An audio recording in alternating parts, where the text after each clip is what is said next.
લ્યો अहकल्पो निराकार रूपो विभुत्वा च सर्वत्र सर्वेन्द्रियाणां न चासङ्गतो नैव मुक्तिर्न मेयश्चिदानन्दरूपः शिवोऽहं शिवोऽहं।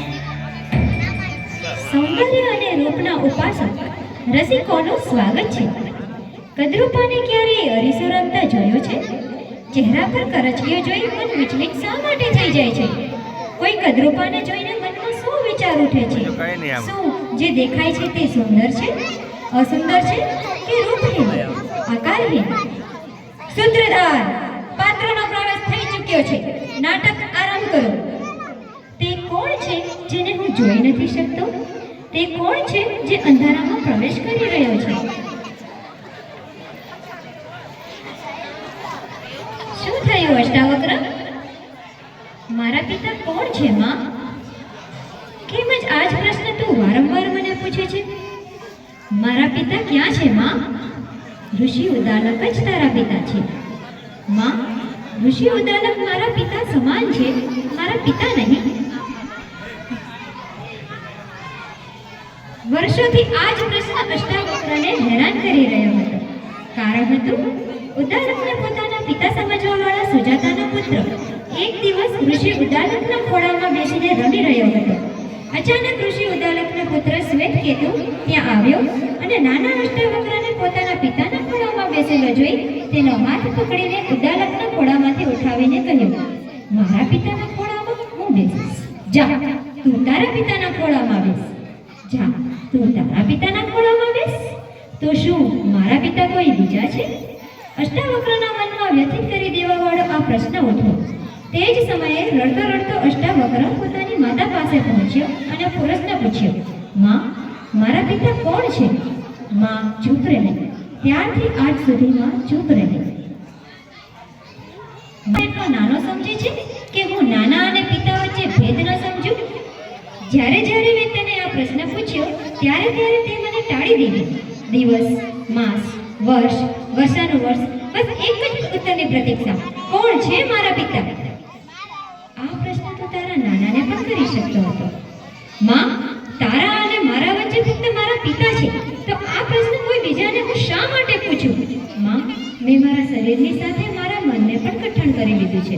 માં, કહી દે સાચું, હું કોઈ પણ આકલ સેવા માટે તૈયાર છું। અષ્ટાવક્ર, માં, મેં નક્કી કરી લીધું છે, જો આજે મને ઉત્તર ન મળ્યો તો હું સમગ્ર ગામને પૂછીશ। તારા પિતા આચાર્ય કાહોદ હતા, હું સાંભળી રહ્યો છું માં। નિર્ધન હતા તારા પિતા, એટલા માટે તારા જન્મની પહેલા એક દિવસ ધનની આશાથી તેઓ જનકના દરબારમાં ગયા। ત્યાં બંદી નામનો એક પંડિત હતો। તારા પિતાએ તે પંડિતને શાસ્ત્રાર્થ માટે પડકાર્યા। વિચાર્યું હતું બંદીને હરાવી તેઓ જનક પાસેથી થોડું ધન મેળવી શકશે, પરંતુ જ્ઞાનના અભિમાનમાં તે અભિમાનીએ તારા પિતા સામે એક શરત રાખી કે જે આ શાસ્ત્રાર્થમાં હારશે તે પાણીમાં ડૂબી મળશે। ભૂખ, દરિદ્રતા શું નથી કરાવતી? તારા પિતાએ શરત માની લીધી। તારા પિતા હારી ગયા। શરત પ્રમાણે સમાધિ લઈ લીધી। તે સમયે તું જન્મ્યો પણ ન હતો, ભરણ પોષણ માટે કોઈ આધાર ન હતો, તેથી હું મારા પિતા ઉદાલકના ઘરે પાછી આવી ગઈ અને ત્યારથી આજ સુધી અહીં જ છું। આ બંદી હજુ પણ જનકના દરબારમાં રહે છે? હા, પણ તારે એના વિશે જાણવાની શું જરૂર છે? ઓલો એક મોટો પડા। શાંત થઈ જા પુત્ર, નથી થઈ। તારી ઉંમર અને શરીરને જોઈ તને કોઈ જનકના દરબારમાં પ્રવેશવા પણ કરવું તો ખૂબ દૂરની વાત છે। આચાર્ય, તમે મારા નાના છો અને આચાર્ય હોવાના કારણે મારા પિતા પણ। શું વર્ષોનો વ્યય હોય છે? શું ઉંમર વધવાથી જ્ઞાન વધે છે? આચાર્ય, જો હું બંદીથી હારી જઈશ તો પિતાનો ઋણદાર થઈશ, અને જો વિજય થયો તો પિતાની કીર્તિ વધારીશ। આ પુરુષાર્થ મને કરી લેવા દો આચાર્ય। મને આપના દ્વારા મળેલ શિક્ષા પર વિશ્વાસ છે, મને આજ્ઞા આપો આચાર્ય। જા, વિજયી થા, પણ સાથે તારા મામા શ્વેતકેતુને પણ લઈ જા। અને રસિકો, આ રીતે પોતાના નાના અને આચાર્ય ઉદાલકનો આશીર્વાદ લઈ અષ્ટાવક્ર અને શ્વેતકેતુ જનક પહોંચ્યા.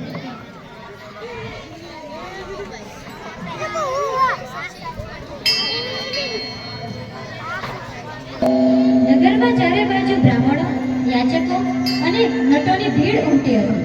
નગર વેદ મંત્રોથી ગુંજી રહ્યું હતું. મહારાજા જનકે વાજપેયી યજ્ઞનું આયોજન જે કર્યું હતું, વંતીને શોધતા શોધતા ભીડથી બચતા જતા બંને યજ્ઞભૂમિના દ્વાર પર પહોંચ્યા.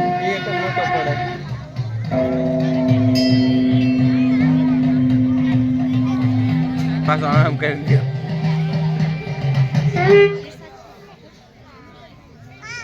દ્વારપાળે તેમને રોક્યા. હે બ્રાહ્મણ પુત્રો, તમે લોકો વિના પરવાનગી અંદર કઈ રીતે જાઓ છો? દ્વારપાળ, અમે આચાર્ય બંદીને શોધી રહ્યા છીએ. હું તેમને શાસ્ત્રાર્થ માટે પડકારવા આવ્યો છું. બ્રાહ્મણ પુત્રો, તમે બંને હજુ બાળક છો. આચાર્ય બંદીને પડકારવાને બદલે કોઈ આચાર્યના આશ્રમમાં જઈને શિક્ષા ગ્રહણ કરો. હે દ્વારપાળ, અગ્નિની એક નાનકડી ચિંગારી પણ સમગ્ર જંગલને બાળીને રાખ કરી શકે છે. વાળ સફેદ થવાથી કોઈ જ્ઞાની નથી થઈ જતું અને ધન આયુ કે કુલીન હોવાથી કોઈ મહાન. જ્ઞાનની સાધના કરવા વાળો જ વૃદ્ધને મહત્વ હોય છે. અમે જ્ઞાન વૃદ્ધ છીએ. અમને અંદર જવા દો અથવા જનક અને આચાર્ય વંદીને અમારા આગમનની સૂચના દો. દ્વારપાળ, તેમને અંદર આવવા દો. અશ્વસેન, તેમને અંદર આવવા દો.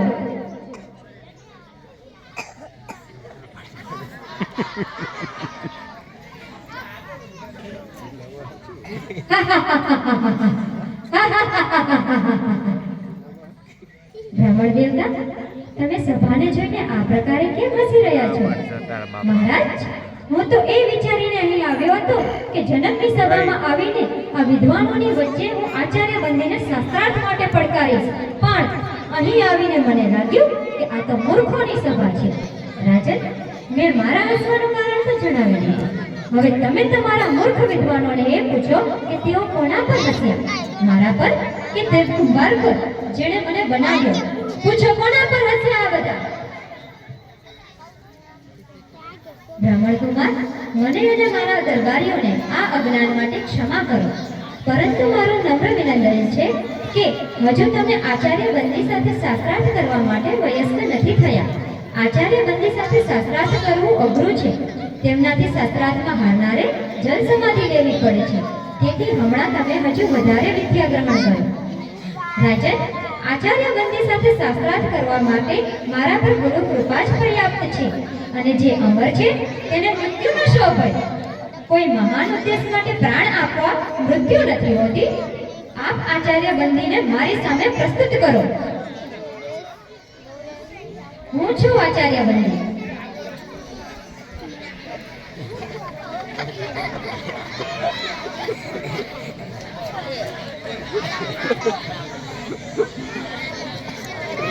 હું તારી સાથે શાસ્ત્રાર્થ કરવા માટે તૈયાર છું, પણ શું તને મારી શરત સ્વીકાર્ય છે? એક જ વાત વારંવાર કહીને તમે અમને ભયભીત કરવાના નિષ્કામ પ્રયત્ન શા માટે કરી રહ્યા છો? ઈચ્છો તો તમે બંને એક સાથે મળીને મારી સાથે શાસ્ત્રાર્થ કરી શકો છો. હું એક છું અને એક જ તમારી સાથે શાસ્ત્રાર્થ કરીશ.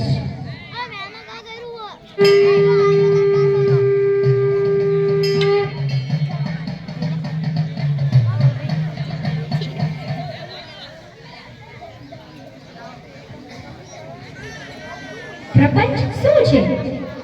જે કાંઈ દેખાય છે, જે કાંઈ પણ, તે પ્રપંચ છે. જે દેખાય છે તેનો અર્થ શું છે? જે દ્રષ્ટિગોચર છે, મન અને ઇન્દ્રિયોનો વિષય છે, જેને હું પોતે જાણું છું, તે જ દ્રશ્ય છે. જે દ્રષ્ટા છે તેને કોણ જાણે છે? સ્વયંને કોણ જુએ છે? સ્વયં પોતે. સ્વયંને જોવા માટે કોઈની પણ મદદની જરૂર નથી પડતી. જેમ સૂર્યને પ્રકાશ માટે દીવાની જરૂર નથી પડતી, તે સ્વયં પ્રકાશિત છે. આ સંસાર ક્યાંથી અને કેવી રીતે આવ્યો? આ સૃષ્ટિ તેનાથી અને ફક્ત તેનાથી આવી. તે કોણ છે? તે બ્રહ્મ છે, તે ઈશ્વર છે. તે જ પોતાની માયાથી આ સંસારને રચે છે. તે જ રચનાકાર, પાલક, આ જગતના સંહારક છે. બ્રહ્મ આ સંસારની રચના, પાલન અને સંહાર કેવી રીતે કરે છે? જે રીતે ખરોડિયો પોતાના ઝાડાની રચના કરે છે તેમાં જ વિચરણ કરે છે અને પછી તેને જ ગળી જાય છે. તે જ રીતે ઈશ્વર સંસારની રચના કરે છે. જીવ શું છે? જીવ આત્મા છે. તે પોતે નિર્વિકાર છે, પરંતુ અવિદ્યાના પ્રભાવમાં આવીને તે પોતાને મન અને શરીર સમજી બેસે છે. તેથી જ આ સંસારનો અનુભવ કરે છે. અવિદ્યા શું છે? અનાત્માને આત્મા સમજવું, નિર્વિકારને વિકારયુક્ત સમજવું અને સંસારને જ સત્ય સમજવું તે અવિદ્યા છે. તો વિદ્યા શું છે? આત્મજ્ઞાન વિદ્યા છે. સા વિદ્યા યા વિમુક્તય, તે જે બધા જ દુઃખો, પીડાઓ, બંધનો, અજ્ઞાન, પ્રતિયોગિતાઓ, ભ્રમ અને ભ્રમકલ્પનાઓથી મુક્તિ આપે તે વિદ્યા છે. જે આપણને દ્વૈતના ભાવથી આપણે બે છીએ તેના વિચારથી, અલગાવના વિચારથી, તું અને હુંના ભેદથી મુક્તિ અપાવે તે વિદ્યા છે. વિદ્યા દ્રષ્ટિ આપે છે, જેનાથી મનુષ્ય પોતાના બ્રહ્મરૂપને જાણી શકે છે. સાધો સાધો સાધો. બ્રહ્મને જાણવાની પ્રક્રિયા શું છે? તેને જાણવાના બે માર્ગ છે. પહેલો માર્ગ એ જાણવું કે બ્રહ્મ શું નથી. જે બ્રહ્મ નથી તેનો નિષેધ કરવો. બધા નામ, રૂપ, ગુણ, સદગુણ, દોષ અને પરિવર્તનશીલ વસ્તુઓનો નિષેધ કરી નિર્વિકારને જાણવું. બીજો માર્ગ સત્ય જેવું છે તેને તેવો જ ઓળખવો. તે અસ્તિત્વ રૂપ છે. તેના વિના સંસારનું અસ્તિત્વ જ નથી. તે બ્રહ્મ જ હતો, તે બ્રહ્મ જ છે. તેથી હું બ્રહ્મ છું, તું બ્રહ્મ છે, આપણે સૌ બ્રહ્મ છીએ. તેથી સમગ્ર સંસાર બ્રહ્મ છે.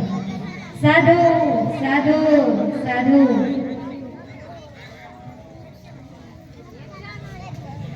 શાસ્ત્રાર્થનો અંત થતો દેખાઈ ન રહ્યો હતો. બંને એકબીજા પર ભારે પડી રહ્યા હતા કે અચાનક બંદી નિરુત્તર થઈ ગયા. આચાર્ય ઉત્તર આપો. આચાર્ય ઉત્તર આપો.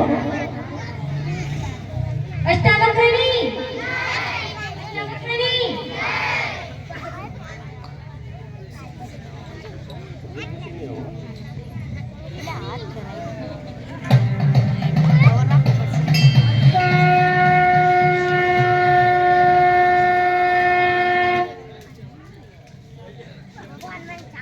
હું મારી હાર સ્વીકાર કરું છું.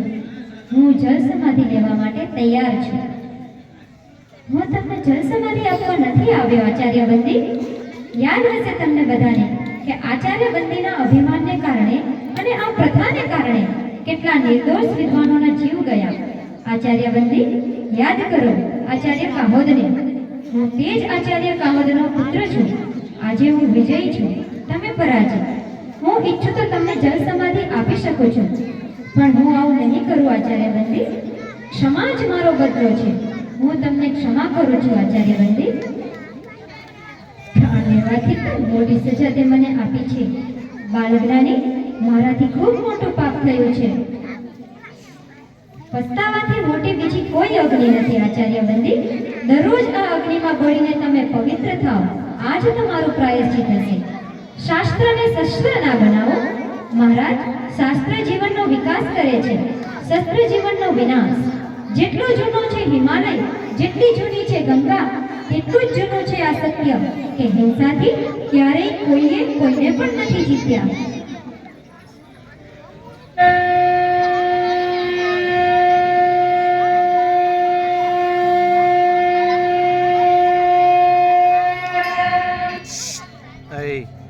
નમા બેહો નમા રાયડો.